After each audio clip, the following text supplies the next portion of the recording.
నిన్న చిన్నబోరుగడ్డ గడు ఒకటి వచ్చాడు ఈ మధ్య, జాడ శ్రవణ్ గడు. ఇన్ని చిన్నబోరుగడ్డ అని ఎందుకనంటే జగన్కి కొంతమంది గర్ల్ ఫ్రెండ్స్ ఉన్నారండి. గర్ల్ ఫ్రెండ్స్ అంటే ఇప్పుడు గత్తులు అనొచ్చు, అలాగని ఆడవాళ్ళు అనుకోకండి, ఆడవాళ్ళు కాదు మగోళ్ళే. ఏంటి వీళ్ళు ఎలాగ ఉంపుడు గత్తులు అయ్యారు రాయేష్, గర్ల్ ఫ్రెండ్స్ అలాగయ్యారని మీరు అడగొచ్చు. వీళ్ళు ఇప్పుడు జనరల్గా రాజకీయం అంటే ఎలా నడుస్తుందండి, నేను ఉన్నాను రాజకీయ పార్టీ పెట్టుకున్నాను, రాజకీయ పార్టీ పెట్టినప్పుడు ఒకవేళ ఎవరితోన్నా పొత్తు పెట్టుకోవచ్చు, ఎలియన్స్, ఇప్పుడు ఎన్డీఏ ఎలియన్స్ ఇండియా ఎలియన్స్ అని ఉన్నాయి.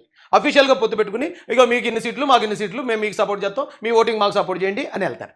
ఇది వైఎస్ రాజశేఖర రెడ్డి గారు చేశారు, అలాగే మోడీ గారు చేశారు, కాంగ్రెస్ చేసింది, తెలుగుదేశం పార్టీ అందరూ చేస్తారు. ఇది ఆ పొత్తు అనేది అఫీషియల్ పొత్తు. అయితే ఈ అక్రమ సంబంధాలు అనేవి ఎలా ఉంటాయంటే, వీడు పార్టీ పెట్టాడు, బోరుగడ్డ అనిల్ గారు కూడా పార్టీ పెట్టాడు. అంటే పార్టీ పెట్టమంటే ఆడు రిపబ్లికన్ పార్టీ ఏదో చెప్పాడండి. వీళ్ళు వేరు వేరు పార్టీల్లో ఉంటారు. వీళ్ళకి వైఎస్ఆర్సీపీకి అఫీషియల్గా ఏ పొత్తు ఉండదు, అఫీషియల్గా సీట్లు కేటాయింపు ఉండదు, అఫీషియల్గా ఒకరికొకరు మద్దతు చేసుకోరు. కానీ ఇండైరెక్ట్గా వీళ్ళు వైఎస్ఆర్సీపీ కోసం పనిచేస్తూ ఉంటారు. అంటే ఆల్రెడీ వీళ్ళకి భర్త ఉన్నాడు, అంటే ఒక రాజకీయ పార్టీ ఉంది, కానీ వీళ్ళు ఏం చేస్తారంటే ఇంకొకరితో కలిసి తిరుగుతూ ఉంటారు వైసీపీతోటి. అప్పుడు బోరుగడ్డ గారు చేసింది అదే. ఆడు బాగా చదువుకున్నాడు, ఆడు ఎక్కడో లండన్లోనే ఎక్కడో ఎంబీఏ చేసి వచ్చాడు, అలాగే ఈడు బాగా చదువుకున్నాడు. కానీ వీళ్ళ అక్రమ సంబంధం, వీళ్ళు జగన్మోహన్ రెడ్డి ఉంపుడు గెత్తులు, అతను ఉంచుకున్నాడు వెళ్ళి. అంటే ట్రీట్ మీ లైక్ ఏ గర్ల్ ఫ్రెండ్, అది బయటికి చెప్పరు, బయటకు కనపడినవారు, సీక్రెట్గా జరుగుతూ ఉంటుంది. వీళ్ళకి కావాల్సిన అవసరాలన్నీ తీర్చేస్తుంటారు. వాళ్ళు గర్ల్ ఫ్రెండ్ ఎలా ట్రీట్ చేస్తారో చాలామంది తెలుసండి. ఆ టైప్ ఆఫ్ ఉంపుడు గెత్తులు వీళ్ళు. వీడు ఇప్పుడు వైసీపీ కోసం పనిచేస్తున్నాడు. మొన్నదాకా టీడీపీని ఏదో ట్రై చేశాడు, టీడీపీ పడలేదు. టీడీపీకి ఉంపుడు గతిగా ఉందాం అనుకున్నాడు, కానీ టీడీపీ మాకు ఉంపుడు గతులు కట్టే అవసరం లేదురా బాబు, మేము సంసార పక్షంగా బతికేవాళ్ళు నడిచి నువ్వు అన్నారు. అందుకని వీడు ఇప్పుడు వైసీపీకి ఉంపుడు గతిగా ఉన్నాడు. ఓకే, అది కామన్గా ఎక్కడ జరిగేదే కాబట్టి, జరుగుతుంది కాబట్టి, ఇలాంటి అక్రమ సంబంధాలు ఇప్పుడు వైసీపీ వచ్చిన తర్వాతే మొదలయ్యాయి కాబట్టి సరే కానిద్దామండి. అయితే వీడు వీడియో మాట్లాడాడు. ఏం మాట్లాడాడండి ఇప్పుడు చూడండి, 8 మందో 10 మందో కూర్చున్నారు, ఒక్కళ్ళ ముఖంలో నెత్తురు చుక్క లేదు, ఒక్కళ్ళ ముఖంలో నవ్వు లేదు, ఒక్కళ్ళ ముఖంలో అధికారంలో ఉన్న భరోసా లేదు, ఒక్కళ్ళ ముఖంలో కూడా అరే మేము నిజాయితీగా ఉన్నాము, మేము నీతిగా ఉన్నాము అన్నటువంటి ఒక్కళ్ళ ముఖంలో అయినా సరే ఒక మంచి ఒక అట్మాస్ఫియర్ కనపడిందా? మొత్తానికి ఆ కూర్చున్న వాళ్ళ మొత్తం ముఖాల్లో చూస్తే నెత్తురు చుక్కలేదు ముఖం మీద. అన్నిటికంటే ముఖ్యంగా ప్రతి వాడి కళ్ళలో భయం, ఒక్కడి ఫేస్లో నవ్వలేదు. పెద్ద తప్పు చేసేప్పుడు మాత్రం మనిషిలో ఉంటాడు. రాష్ట్ర ప్రజలు గమనించండి, పెద్ద తప్పు చేసేటప్పుడు, ఒక అద్భుతం చేసేటప్పుడు అలా ఉంటాడని చెప్తున్నాడు అక్కడ అల్లు అర్జున్. ఆ అద్భుతం అనేదాన్ని కట్ చేశారు. నిజమే, పెద్ద తప్పు చేసేటప్పుడు, ఒక అద్భుతం చేసేటప్పుడు అలా ఉంటారు. ఇక్కడ నిజంగా ఒక అద్భుతం జరగడానికి వాళ్ళందరూ ఏర్పాటై నిర్ణయం తీసుకున్న సందర్భం అది. అయితే ఒక్కడి ముఖంలో నవ్వులేదంటే నవ్వు ఎక్కడి నుంచి వస్తుందండి? ఓ పక్కన వెంకటేశ్వర స్వామి సంబంధించిన ఆలయంలో కల్తీ జరిగింది, భక్తుల మనోభావాలు గాయపడ్డాయి. సిబిఐ వచ్చి ఛార్జ్షీట్ వేసిన తర్వాత కూడా లేదు మా క్లీన్ చీట్ ఇచ్చారని దొంగలందరూ వాళ్ళు ప్రచారం చేసుకుంటూ మళ్ళీ వీళ్ళని దొంగతనాన్ని బయటికి తీసుకొచ్చిన వాళ్ళ మీద దొంగ అని ముద్రేస్తున్నారు. అది గతంలో వివేకానంద రెడ్డి గారు మాట్లాడినప్పుడు కూడా వీళ్ళు అలాగే మోసారు. ఇలాంటి దొంగ యాదవులు మనకి ప్రతిపక్షంగా ఉన్నప్పుడు ఈ రాష్ట్రానికి ఏ మేలు జరగనివ్వకుండా దేవుడు సొమ్ము కూడా 250 కోట్లు కొట్టేసి మళ్ళీ ఇలాంటి ఉంపుడు గత్తులు అందరినీ ఉపయోగించి మళ్ళీ మనల్ని తిట్టిస్తున్నారు అన్నప్పుడు నవ్వెందుకు వస్తుందరా? లబ్బే రే జాడా, నవ్వెందుకు వస్తుందిరా? నవ్వుతూ ఉండాలా ఏంటి? దేవుడికి అన్యాయం జరిగినా, దేవుడు ఉండిని కొట్టేసినా, మళ్ళీ తిరిగి ఆరోపణలు ఈ పార్టీ మీద చేస్తున్నా, ప్రజలందరినీ కూడా మళ్ళీ మోసం చేయడానికి ప్రయత్నాలు చేస్తున్నా నవ్వుతూ ఉండాలా? నవ్వుతూ ఎలా ఉంటారా? అలా నవ్వితే నీలాగా, లేకపోతే జగన్మోహన్ రెడ్డి గారు పరామర్శకి వెళ్ళి శవాల దగ్గరికి వెళ్ళి కూడా నవ్వుతూ ఉంటాడు చూడు, అలా నవ్వితే పిచ్చేయమనుకుంటారా? సమయం సందర్భం లేకుండా నవ్వరు ఎవరుని. వాళ్ళందరి ముఖాల్లో నిజంగా సీరియస్నెస్ ఉంది. ఏంటి దరిద్రం ఏంటి? ఇలాంటి వాళ్ళు ఉన్నారేంటి ఈ రాష్ట్రంలో? జగన్మోహన్ రెడ్డి అనే రూపంలో ఈ వైఎస్ఆర్సీపీ పార్టీ చేసే ఈ అకృత్యాలు ఏంటి? ప్రజలు ఎందుకు ఇలా మోసం చేస్తున్నారు? ఆ బాధ ఉండదా? మనం చెయ్యని తప్పును మన మీద వేసేస్తూ ఉంటే నవ్వుతూ ఉంటారా ఎవరైనా? ఇలా ప్రచారం నేరం జరిగిందని తెలుసు, డబ్బులు పోయాయని తెలుసు, 250 కోట్లు కొట్టేశారు. ఇవన్నీ తెలిసిన తర్వాత కూడా వాళ్ళ ముఖాలు ఎలా ఉన్నాయంటే వాళ్ళే తప్పు చేశారు. అంటే ఇప్పుడు జాగ్రత్తగా ఆలోచిస్తే వివేకానంద రెడ్డి గారి కేసు ఈ కేసు ఒకటేనండి. వివేకానంద రెడ్డి గారి కేసు గురించి గవర్నమెంట్ పట్టించుకోపోయి ఉంటే తీసుకెళ్లి కప్పెట్టేద్దరు. ఎప్పుడైతే గవర్నమెంట్ పట్టించుకుందో చంద్రబాబు నాయుడు చెప్పాడన్నారు. ఈ కల్తీ లడ్డు కేసులో కూడా గవర్నమెంట్ పట్టించుకోకుండా ఉంటే వీళ్ళు ఏం మాట్లాడరు, 250 కోట్లు తప్పిస్తారు, హ్యాపీగా ఉందరు. కానీ ఎప్పుడైతే పట్టించుకుని దాన్ని వెలికి తీస్తున్నారో వెంటనే చంద్రబాబు నాయుడు గారు ఇదంతా చేశారని వేసేస్తున్నారు. Same to same. దొంగను పట్టుకుంటే దొంగను రెడ్ హ్యాండెడ్గా ఎవడైతే పట్టుకున్నాడో ఆ పట్టుకున్నవాడి చేతిలో ఉన్న పర్సెంటేజ్ ఈడే దొంగ నడిచారు రకాలకి. దానికి మళ్ళీ ఇలాంటి పకోడీగాళ్ళు, ఇలాంటి ఉంపుడు గత్తులు సపోర్టు. మరి ప్రజలు నమ్ముతున్నారేమో ఈ ఎదవల్లో చేసే ఈ అబద్ధాలు, ఈ అబద్ధ ప్రచారం ఈ స్థాయిలో చేస్తున్నారు. ప్రజలు కానీ మళ్ళీ ఇలాంటి అబద్ధాలు నమ్ముతున్నారేమో అనే ఆ బాధ ఉంటుంది కదా ఈ రాష్ట్రం మీద ప్రేమ ఉన్న ప్రతి ఒక్కడికి. ఆ బాధలో వాళ్ళు అలా ఉండటం తప్పలేదు కదా. ఏంటో ఈ దరిద్రం అని చెప్పి నవ్వుతూ కూర్చోలా? ఏంటి మీరు ఇన్ని అదోపాలు చేస్తూ ఉంటే అధికారంలో ఉన్న వాళ్ళు నవ్వుతూ కూర్చోవాలా అంటాడండి ఇలా అవి ఉంపుడు గతిగాడు అన్న మాటలు అయ్యి అంటే ఇదే ఉంపుడు గతిగాడు ఇంకోటి అన్నాడు. ఇక్కడైతే ఏకంగా ఆర్థిక శాఖ మంత్రి పయ్యవుల కేశవ్ గారి గురించి మాట్లాడుతుంది ఇప్పుడు గత ఈ సిట్ దాన్ని తర్వాత ఎన్డీఆర్ఐకి సంబంధించినటువంటి దానికి పంపితే వాళ్ళు ఏమన్నారు, at present we do not have the methodology to check the presence of the animal fat like tallow or fish oil. మాకు ఈ రెండింటిని చెక్ చేసేటువంటి సామర్థ్యం లేదని. ఒకవైపు ఎన్డీడీబీ కాఫ్ ఇచ్చినటువంటి రిపోర్ట్ లో ఇవి జంతువు కొవ్వు కలిసేటువంటి అనుమానం ఉంది, అవకాశం ఉంది అనే అనుమానాస్పద వ్యక్తులు అక్కడ రిపోర్ట్ వస్తుంది. కానీ ఎన్డీఆర్ఐలో ఈ రిపోర్ట్ ఎన్డీటీవీలో వచ్చింది అనేది ఇదేనండి. ఇది ఆల్రెడీ చూపించాను నేను. ఎన్నిసార్లు చూపించాలి మరి వీళ్ళు చేసి తప్పుడు ప్రచారానికి. ఇదిగో ఇందులో బీఫ్ టాలో ఉందో లాట్ ఉందని వచ్చింది ఆల్రెడీ ఎన్డీటీవీ. ఆయన అదే అన్నారు, ఎవరో కేశవ్ గారు అన్నమాట అదే. సామర్థ్యం లేదు పరీక్షలు చేసే అనేటువంటి వాళ్ళ రిపోర్ట్ని పట్టుకుని జగన్మోహన్ రెడ్డి గారు బయట మాట్లాడతారు. ఎన్డీటీబీ గుజరాత్ లో వీళ్ళు ఒక ఇన్స్టిట్యూషన్ లో దీన్ని పరిశీలించి పందికో వెతుకోవచ్చిందని ముఖ్యమంత్రి ఉప ముఖ్యమంత్రి గారు స్టేట్మెంట్ ఇచ్చారు. ఇప్పుడు సిట్ వచ్చిన తర్వాత సిట్ ఏం చేసింది, ఐసీఏఆర్ ఎన్డీఆర్ఐ కర్నల్ హర్యానాకి పంపించారు. అసలు దీంట్లో యానిమల్ ఫ్యాక్ట్ ఉన్నాయా లేవా? ఎందుకంటే ఎన్డీడీబీ రిపోర్టు గవర్నమెంట్ రిపోర్ట్ పంపించినటువంటి శాంపిల్ ప్రకారం వీళ్ళు చెప్తున్నది ఏంటి అంటే ఎన్డీడీబీ రిపోర్టు గుజరాత్ వాళ్ళు నాకు ఇవన్నీ ఉన్నాయని కన్ఫర్మ్ చేశారు కాబట్టి మీరు మాట్లాడా, నాదేం తప్పు లేదు అని శుద్ధపసు కబుర్లు ఎవరైతే ముఖ్యమంత్రి ఉప రే కీప్ అది సొంతపోతు కబుర్లు ఏంటిరా, ఆల్రెడీ ఎన్డీడీబీ ఇచ్చిందే కదా చెప్పారు వాళ్ళు. సిబిఐ కూడా ఏం చేసిందంటే ఎన్డీడీబీ గతంలో ఇచ్చిన రిపోర్ట్ పంపించారు అక్కడికి ఎన్డీఆర్ఐకి. ఇగో గతంలో ఎన్డీడీబీ లాగా ఇచ్చింది, మరి మీ పరిస్థితి ఏంటి, అది సిబిఐ ఛార్జ్షీట్లో కూడా పెట్టింది కదా. రా కీపు జగన్ గారు కీపు పెట్టింది కదా, అది నీకు తెలుసు కదా. నువ్వు ఎంత చవటవన్నా ఎంత దద్దమైనా నువ్వు చదువుకున్నావు కదా. నువ్వు ఇప్పుడు ఎంత ఎదవన్నా కావచ్చు, ఒకప్పుడు గౌరవప్రదమైన స్థానంలో కూర్చున్నవాడు కదా నువ్వు. ఇప్పుడు నువ్వు కీప్గా మారిన తర్వాత రూల్స్ అన్ని మార్చేసాడు కీప్. ముఖ్యమంత్రి చెప్తున్నారో ఇది కరెక్టా కాదా అని దీనికంటే బెటర్ గా ఉన్నటువంటి ఇంకో ల్యాబ్, ఈ ల్యాబ్ హర్యానాలో ఉంటుందండి. దీని పేరు ఐసీఏఆర్ ఎన్డీఆర్ఐ ఇన్స్టిట్యూషన్. దీనికి పంపిస్తే ఈ 4 ఐటమ్స్ లో ఎక్కడా కూడా పందికొవ్వు ఎద్దుకొవ్వు అవశేషాలు ఉన్నట్టు. నువ్వు గతంలో పట్టుకుని వచ్చేవాడు కదా, ఆధారాలు పట్టుకొచ్చేవాడు కదా, ప్రతిదీ కూడా ఆన్ పేపర్ మాట్లాడేవాడు కదా. మరి ఇప్పుడు ఎందుకు ఆ ఛార్జ్షీట్ పట్టురాలేదురా కీప్? ఆ ఛార్జ్షీట్ పట్టుకొచ్చి దానిలో ఇక ఎలా చెప్పారు సిబిఐ వాళ్ళని చూపించాలి కదా నువ్వు. అది చూపించకుండా నీ సొల్లు మాటలేంటి, నోటికి ఏదొస్తే అది వాగటం ఏంటి ఏంటి ఈ అక్రమ సంబంధాలు ఏంట్రా బాబు. నీకు పార్టీ ఉంది కదరా, ఒకవేళ పార్టీ లేదనుకో ఆ పార్టీని ముగిస్తే నువ్వు వైసీపీలో జాయిన్ అయిపో, గౌరవంగా ఉంటుంది. ఎస్ ఈ రాష్ట్రంలో పెద్ద పెద్ద నాయకులు కూడా ఏదో పార్టీలో పనిచేసిన వాళ్ళే, తప్పేం కాదు. ఓ పార్టీ పెట్టుకోవడం ఎందుకు, ఈ రంగు వ్యవహారాలు ఈ అక్రమ సంబంధాలు నడపడం ఏంటి? నా దగ్గర ఆధారాలు ఉన్నాయండి, నేను ప్రతిదీ డాక్యుమెంట్ చూపించాను. కానీ ఇలాంటి ఎదవలు ఇలాంటి పనికిమాల ప్రచారం చేస్తుంటే మరి చంద్రబాబు నాయుడు గారికో లోకేష్ గారికో పవన్ కళ్యాణ్ గారికో ఇలాంటి నీచుల్ని ఎప్పుడు చూడనోళ్ళు సడన్గా ఇలాంటి వాళ్ళని చూసినప్పుడు వాళ్ళకి మంచి వాళ్ళు కొంచెం బాధపడతారు కదండి. ఏంట్రా బాబు ఎంత దరిద్రం, ఎంత నీచులు ఉన్నారు, ఎంత నీచాన్ని దిగజారుతున్నారు ఏంటి అని వాళ్ళు బాధపడడం అర్థం ఉంది కదా. కానీ రాష్ట్ర ప్రజలు అయితే అర్థం చేసుకుంటారు.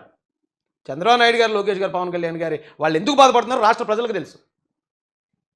లేవు అని ఇచ్చారు. పయ్యావుల కేశవ్ గారు చెప్తారు, హర్యానాలో ఉన్నటువంటి టెస్ట్ చేసేటువంటి దానికి ఈ పందికొవ్వు ఎద్దుకొవ్వు కలిసింది అని చెప్పే టెస్ట్ చేసే ల్యాబొరేటరీకి ప్రాపర్ ఎక్విప్మెంట్ లేని కారణంగా వాళ్ళు అలాంటి రిపోర్ట్లు ఇచ్చారని గౌరవ ఫైనాన్స్ మినిస్టర్ ఈ రోజు ప్రజలకు అబద్ధాలు చెప్పే ప్రయత్నం చేశారు. నేను ఊరికి అది అబద్ధం అంటాడండి వీడు. ఇది డైరెక్ట్గా ఛార్జ్షీట్లో ఉన్నదే. ఛార్జ్షీట్లో వేసిన పేజీలో 35వ పేజీలో ఉంది. ఈ డేట్లో ఆల్రెడీ మొన్న కూడా చెప్పాను నేను. 6/7/2024లో 2 ట్యాంకర్లో, 12/7/2024లో forwarded NDTP calf lab TTD received the NDTP calf test report on 16/7/2024న 23/7/2024న respectively which shows ghee adulteration with vegetable and animal fat ఉందని వచ్చింది, ఆ రిపోర్ట్ వచ్చింది అని ఇప్పుడు సిబిఐ వేసిన దాంట్లో ఉంటే ఆ అబద్ధం అన్నాడు. మరి ఏం చేయాలండి ఇలాంటి ఉంపుడు గత్తులు గడిని, ఏం చేయాలి ఇలాంటి కిప్పిగల్ని? ఈ అక్రమ సంబంధాలు పెట్టుకునే ఎదవలో ఇంత పబ్లిక్గా వచ్చి అబద్ధాలు చెప్తూ ఉంటే మరి వాళ్ళు ఇప్పుడు పయ్యావుల కేశవ్ గారు ఉన్నారు, ఆయన ఎంతో నిబద్ధత కలిగిన వ్యక్తి, ఎప్పుడూ ఒక మాట కూడా తోలడు, చాలా పర్ఫెక్ట్గా చాలా నిబద్ధతతో అంతా కూడా డాక్యుమెంట్ ఎవిడెన్స్తో మాట్లాడతాడు. మాట్లాడి అన్యాయం జరిగినప్పుడు అన్యాయం జరిగిందే చెప్పుకొస్తున్నాడు ఆయన ఈ రాష్ట్రం తరపున. అలాంటి వాళ్ళని ఇలాంటి ఉంపుడు గత్తులతో తిట్టుతాడు జగన్. ఈడొచ్చి ఏమంటాడు తెలుసంటే, చదువుకున్నావా అంట. ఆయన చదువుకున్నాడు కాబట్టి ఆయన నిజం మాట్లాడాడు. నువ్వు అమ్ముకున్నావు కాబట్టి నిన్ను నీ శరీరాన్ని నువ్వు అబద్ధం మాట్లాడుతున్నావురా ఉంపుడు గత్తే. నువ్వు అమ్ముడిపోయావు, నీ శరీరాన్ని నమ్ముకున్నావు, నీ తెలివి నమ్ముకుంటున్నావు. నువ్వు ఒకడికి మరో పార్టీకి ఉంపుడు గత్తిగా ఉన్నావు. నీకు పార్టీ ఉన్నా అఫీషియల్గా నీకేమైనా పొత్తుందా? పోనీ నీకేమైనా ఒక సీట్ 2 సీట్లు ఏమైనా కేటాయించాడా జగన్? ఎందుకు ఈ కాళ్ళు నాకే వ్యవహారం, ఎందుకు ఈ సంకల్ నాకే వ్యవహారం? అది మళ్ళీ అబద్ధాలు చెప్పడానికి. సరదాగా గూగుల్ని అడిగా, ఎన్డీడీబీ గుజరాత్ లో ల్యాబ్ గొప్పదా, హర్యానాలో ఉన్న ఎన్డీఆర్ఐ ల్యాబ్ గొప్పదా, ఈ రెండిట్లో ఏది సుపీరియర్ ల్యాబ్ అని చెప్పి నేను ఊరికే గూగుల్ని అడిగా. ఎన్డీఆర్ఐ ఇండియాలోనే నెంబర్ 2 ల్యాబ్ అంట. అంటే సిట్ వెరిఫై చేయమని ఈ శాంపిల్స్ గూగుల్లో ఒకవేళ ఎవడేది పెట్టినా గూగుల్లో ఉంటుంది, కొన్ని నిజాలు కూడా ఉంటాయి, నేను కాదని అంటలే. కానీ ఇటు గూగుల్ని అడగడం ఏంటి? సిబిఐ ఛార్జ్షీట్ ఎదురుగా ఉండగా సిబిఐ ఛార్జ్షీట్ని అడిగితే చెప్తుంది కదా. గూగుల్ని అడగడం ఏంటి, యూట్యూబ్ని అడగడం ఏంటి, ట్విట్టర్ని అడగడం ఏంటి? అసలు దీనికి సంబంధం ఉందండి ఏమన్నా? ఇదిగోండి వాళ్ళు వేసిన ఛార్జ్షీట్లో ఉన్నది ఇది. Dated 72 samples analysed using PCR based method. అందులో అనలైజ్ చేశారట. ఇక్కడ ఏమన్నాడు, but not detected lot in any of the 4 samples. అంటే మాకు లాట్ కనపడలేదన్నాడు, నిజమే, పందికో కనపడలేదన్నాడు. కానీ వాడే ఇక్కడ ఏమన్నాడండి, ఇక్కడ చూడండి, లిమిట్ డిటెక్షన్ ఎల్ఓడి 10% పైన ఉంటేనే మేము చేయగలం. ఒక 100 గ్రాములు ఉన్న దగ్గర ఒక 10 గ్రాముల కన్నా ఎక్కువ కలిస్తేనే కలిపి వాళ్ళు కనిపెట్టగలరట. ఇక లిమిట్ అడి క్లియర్గా ఇచ్చాడండి. ఇక చూడండి, డిటెక్షన్ లిమిట్ 10% కన్నా పైన ఉంటేనే క్లియర్గా ఉంది ఇక్కడ. అదే ఎప్పుడైనా పయ్యావుల కేశవ్ గారు అది చెప్తే అది అబద్ధం చెప్పాడని వీడు నోటు మాటతో చెప్పేస్తున్నాడు. ఈ కీప్ గడ్ నోటు మాట, ఏ ఎవిడెన్స్ లేదు, జస్ట్ నోట్తో చెప్పేస్తున్నాడు అంతే. ఆ పయ్యావుల కేశవ్ గారు అబద్ధం చెప్పారు, నేను చెప్పింది ఆయనేమో ఆధారంతో అక్కడ డాక్యుమెంట్ ఎవిడెన్స్తో ఆయన చెప్తాడు. ఈ బోగ్గడు వచ్చి ఏమి లేకుండా నోటితో చెప్పేస్తున్నాడు అబద్ధం అని. మరి ఇలాంటి ఎదవలు ఉన్నప్పుడు బాధపడతారు కదండి. వాళ్ళ మనసు బాధ కలుగుతుంది కదా, వాళ్ళు నిజాయితీగా పనిచేస్తున్నప్పుడు, రాష్ట్రం కోసం పనిచేస్తున్నప్పుడు. తప్పు చేసిన ఎదవలు అంటే, దొంగల్ని దొంగలు అంటే వాళ్ళే తిరిగి మన మీద బ్లేమ్ వేసేస్తూ ఉంటే మరి బాధ కలకి ఏం జరుగుతుందండి? నవ్వు వస్తుందా? ఎందుకు వస్తుంది నవ్వు? ఏమండి, టీవీ9 ఎవరికి అనుకూలంగా పనిచేస్తుందండి? టీవీ9 గతంలో లోకేష్ గారి మీద ఒక తప్పుడు స్టోరీ చేసిందని నేను గట్టిగా ఇచ్చేస్తే నా మీద కూడా కేసు పెట్టారు వీళ్ళు. ఆంధ్రలో 2, తెలంగాణలో 2. అంటే కంప్లీట్ జగన్ గారి కోసమే పనిచేసింది ఇది టీవీ9. అలాంటి టీవీ9 కూడా ఏం చెప్తుందండి? కల్తీ నెయ్యి రిపోర్ట్ పై ఒక విచిత్రమైన వాదన జరుగుతోంది. నెయ్యిలో జంతువుల కొవ్వు కలవలేదు, అదంతా తమ పార్టీపై టీడీపీ వేసిన అభాండం అని వైసీపీ విరుచుకుపడుతోంది. కొవ్వు కలవలేదనే మాటే గాని అది అసలు నెయ్యే కాదు అన్న సంగతి తెలిసిందిగా, దాని గురించి ఎందుకు మాట్లాడట్లేదు? కల్తీ అనే మ్యాటర్ పక్కకెళ్లిపోయి జంతువుల కొవ్వు కలిసిందా లేదా అనే దగ్గరే పోట్లాడుకుంటున్నారు. శ్రీవారి లడ్డూ ప్రసాదంలో కల్తీ నెయ్యి వాడారు అని అనడం కూడా తప్పేనేమో. ఎందుకంటే నెయ్యిలో అదో ఇదో కలిపితే దాన్ని కల్తీ నెయ్యి అంటారు. అది అసలు నెయ్యి కాదు అన్నప్పుడు కల్తీ నెయ్యి అనే మాట తప్పే అవుతుందిగా. సిబిఐ సిట్ ఫైనల్ రిపోర్ట్ ఈ నెయ్యికి ఒక పేరు పెట్టింది, సింథటిక్ ఘీ 0% మిల్క్ ఫ్యాట్ అని. అంటే చుక్క పాలు గాని గ్రాము వెన్న గాని లేకుండా తయారు చేసిన ఒక కెమికల్ నెయ్యి అది. చాలా మంది నెయ్యిని టెస్ట్ చేయడానికి ఒక చుక్క చేతి మీద వేసుకుని దాన్ని రుద్ది వాసన చూసి అసలు అది ఒరిజినల్ కాదు చెప్పేస్తూ ఉంటారు. కానీ తిరుమలకి వెళ్లిన ఆ కల్తీ నెయ్యిని 2 వేళ్లతో రుద్ది చెప్పలేరు. ఎందుకంటే అందులో కలిపింది బీటా కెరోటిన్. అచ్చంగా నెయ్యి వాసన, నెయ్యి రంగునిచ్చే కెమికల్ అది. పైగా ఎసిటిక్ యాసిడ్ ఈస్టర్ ని వాడారు.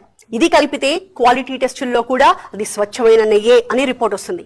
దీనికి తోడు మోనోగ్లిసరైడ్స్ వంటి రసాయనాలను కూడా కలిపారు. ఇది ఆర్ఎం వాల్యూని తారుమారు చేసేస్తుంది. అంటే కల్తీ నెయ్యిని సైతం అసలైన నెయ్యిగా చూపిస్తుంది. ఈ వివరాలన్నీ సిబిఐ సిట్ రిపోర్ట్ లో ఉన్నవే. 2021 నుంచి 2024 మధ్య జరిగిన కల్తీ నెయ్యి చాలండి, ఇంకేమైనా కావాలండి? ఇది నేను అనేవాడిని ఇంతకుముందు, 2వ సాక్షి టీవీ9 అని. అంటే అంత విశ్వాసంగా పనిచేసింది జగన్కి. అలాంటి ఛానల్ కూడా ఈవేళ నిజాన్ని ఉన్నట్టు చెప్తుందండి.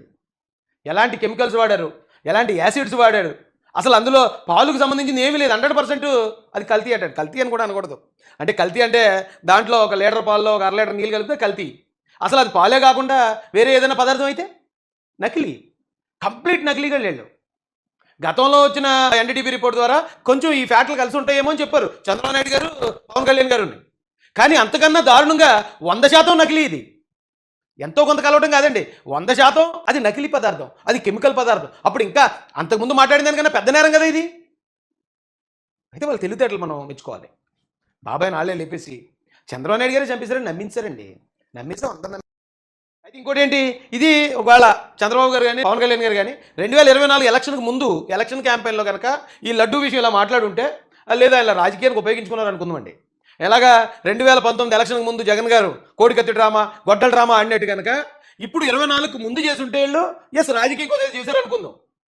వాళ్ళు అప్పుడు చేయలేదు. వాళ్ళు ఆల్రెడీ 164 సీట్లు నెగ్గిన తర్వాత ఆ ఎన్డీడీబీ ఏదైతే రిపోర్ట్ ఇచ్చిందో ఆ రిపోర్టు చెప్పారు అంతే. పాపం వాళ్ళ మీద మరి ఇంత దుష్ప్రచారం జగన్మోహన్ రెడ్డి వాళ్ళ మీద పడిపోతూ ఉంటే ఎలా ఉంటుందండి వాళ్ళకి?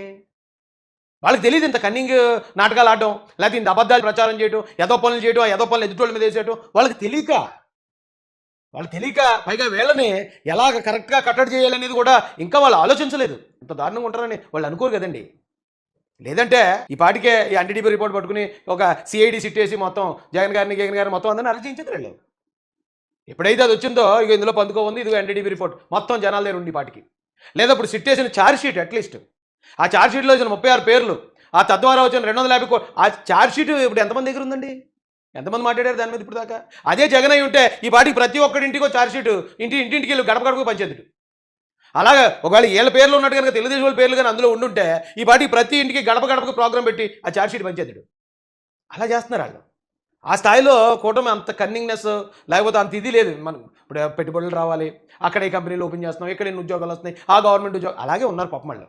అలాంటి వాళ్ళ మీద మళ్ళీ ఇలాంటి తప్పుడు ప్రచారం, అలాంటి తప్పుడు నా కొడుకులు ఉన్నారు. ఇందాక నేను చూపించాను ఒక ఉంపుడు గతికండి. ఇలాంటి వాళ్ళు మాట్లాడుతున్నప్పుడు వాళ్ళకి బాధ అనిపిస్తుందండి.